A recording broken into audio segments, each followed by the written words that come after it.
Sa isang baryo, may magkakaibigan na nag-iinuman ng tuba.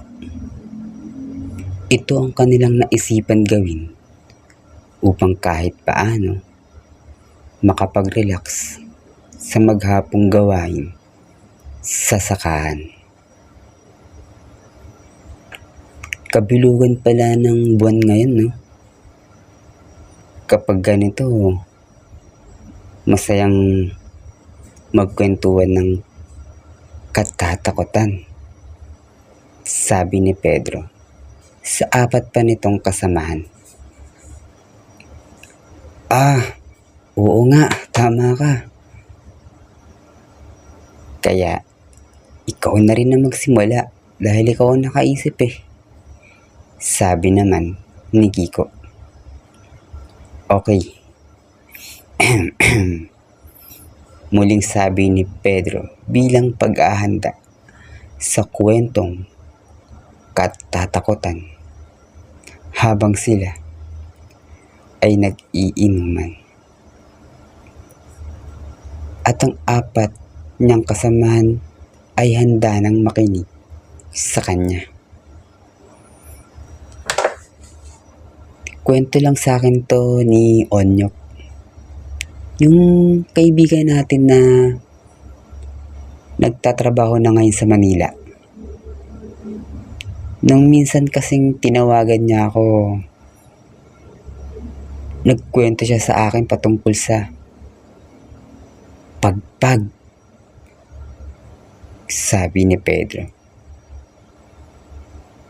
Pagpag? Ano naman ang patungkol sa pagpagpag na yan? Halos sabay na sabi ni Kiko at ng tatlo pa. Hindi ko rin alam eh. Ang akala ko nga nung una, literal na pagpag yung tinutukoy niya. Pero, pagpapagpag pala sa ibang lugar.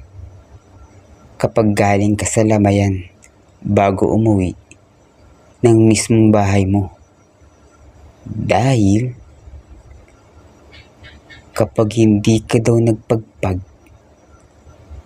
at dumiretso ka umuwi sa inyong bahay, mauuwi mo raw ang anumang multo sa paligid ng lamayan na pinuntahan mo at mahihirapan ka na sila ay paalisin pa. Nakakatakot isipin, di ba? Na may multo kang kasama sa loob ng bahay ninyo. Hindi pa naman ito napapatunayan ni Onyok. Kwento lang rin to sa kanya pero magkaganon man, ginagawa niya pa rin ang pagpapagpag. Kung hindi raw sa Jollibee, sa isang convenience store, 7-Eleven naman daw, kadalasan siya magpagpag. Pagkwento ni Pedro. Tinilubutan ako dun Pagkatakot ni Kokoy na tinayuan talaga ng balahibo. Kung totoo man yan, ang bobo naman ng multo. Dahil lang nagpagpag ka sa isang lugar, hindi ka na niya pwede sundan. At saka, yung mga multong naiwan dahil sa pagpagpag, may stranded na ba sila ron? O gagala-gala pa rin? Tanong naman ni Luloy. Aba, ewan. Ang ganda lang ang kwento sa akin ni Onyok eh. Tila pagkainis naman ni Pedro. Oo, sige, tama na yan. Ako naman ang magkikwento. Pagsingit sa kanila ni Bornok. Sige, simulan mo na. Muling sabi ni Kiko. Habang si Kokoy ay nilalamig at kinikilabutan pa rin sa kwento ni Pedro. Kilala na niya si Domeng. Sa kabilang baryo, patay na siya ngayon. Nung nakarang araw lamang, na-aksidente siya. Nasagasaan ng sasakyan. Sabi sa kanila ni Bornok. Ano naman ang kababalagan dun? Sagasaan? Ano kababalagan dun? Tanong ni Kiko.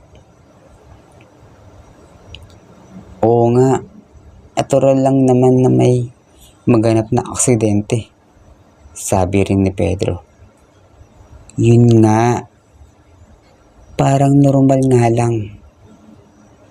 Pero hindi.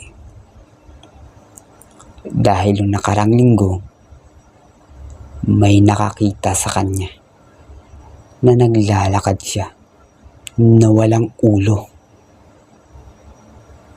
Sinabihan nga siya ng taong yun na hubarin ang mga suot niya at sunugin at ibaon sa lupa sa araw na rin na yun upang hindi siya mamatay. Sabi muli ni Bornok. Ginawa ba niya? Ginawa ba niya? Seryosong tanong ni Kokoy. Gago ka ba? Malamang hindi niya ginawa. Kaya nga patay eh. Nagpapatawa ka. Tawang sabi ni Luloy. Oo. Hindi nga niya ginawa. Marahil kung sinunod lamang niyang sinabi sa kanya, buhay pa sana si Domeng hanggang ngayon. Pagkalungkot ni Bornok. Pero hindi ako naniniwala na ang pagkawala ng ulo niya kaya siya namatay. Oras na talaga ni Domeng nung araw na namatay siya. Ganun lang yun. Huwag natin tinatakot yung mga sarili natin. Sabi naman muli ni Luloy. Pero kahit na, nakakakilabot pa rin yun. Dahil sa una siyang nakitang walang ulo bago siya mamatay. Nakakatakot nga yun eh. Pagkatakot talaga ni Kokoy. Kanina ka pa, Luloy. Kanina ka pa nang babasag ng kwento ah. Ikaw naman kaya magkwento. Siguraduhin mo lang na nakakatakot yan. Paghamon ni Kiko. Ako may kwentong nakakatakot? Sige. Mag-iisip ako. Sabi ni Luloy at humingi ito ng konting katahimikan.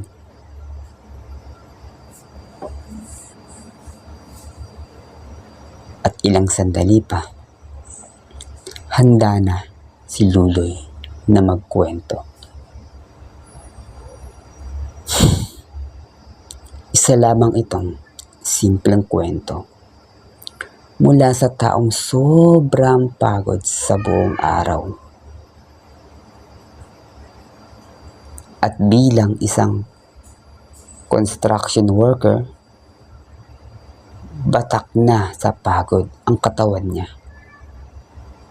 Pero yung araw na yun ay sadyang ibang-iba. Kahit kumain at uminom pa siya ng energy drink, hindi napapawi ang pagod niya. Naramdam niya higit lalo sa likuran niya. Kwento ni Luloy na seryoso talaga magkwento. Parang Parang wala naman kakaiba. Sambit ni Pedro. Oo nga, walang kwenta. Sabi naman rin ni Kiko at Burnok. Sandali lang, ito ang twist. Kaya hindi maalis ang pagod niya sa kadahilanang may multong nakapasan sa kanyang likuran sa buong araw na yun. At hindi niya ito alam dahil hindi naman niya ito nakikita. Pagbunyag ni Luloy sa twist ng kwento niya. Hala, pisting yawa.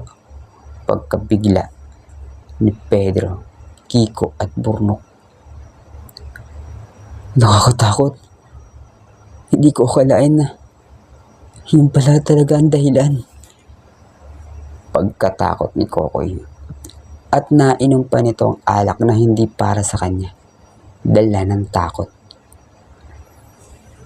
At matapos ng kwentuhan at inuman, nagpasya na silang magsiuwi sa kanilang mga tahanan. Magkasamang pauwi si Luloy at Kokoy dahil magkalapit lamang ang kanilang bahay. Subalit, sa kanilang paglalakad, balisa pa rin si Kokoy at kita pa rin at bakas pa rin ang takot sa kanyang mga mata. Matapos nilang magkwentuhan ng katatakutan. Kokoy, ayos ka lang ba? Bakit? Parang hirap na hirap kang maglakad dyan. Asin na lasing ka na ba? Sa nainom natin? Aakayin na ba kita? Tanong ni Luloy. Hindi pa ako lasing. Pero parang iba itong nadarama ko. Ang bigat. Napakabigat sa pakiramdam. Hindi ko talaga maintindihan. Tensyonadong sabi ni Kokoy. Ha? Anong pinagsasabi mo? Pagtataka naman ni Luloy. Pakiramdam ko talaga kasi yung kwento mo kanina parang totoo na siya. At nangyayari na ito sa akin ngayon. Napakabigat ng pakiramdam ko. Higit lalo sa likuran ko. Eksakto sa kwento mo. Marahil may multo nang nakapasan sa likuran ko. At hindi lang natin ito nakikita. Pagkasintak ni Kokoy. Dahil tila ba nagaganap na sa kanya ang kanina ay kwento lamang. Pero biglang tumawa lamang si Luloy. Lasing ka ngang talaga. Nakalimutan mo ng kuba ka. Kaya hindi multo ang nakapasan sa likuran mo. Kuba ka. Tawang sabi ni Luloy. Hala, oo nga pala.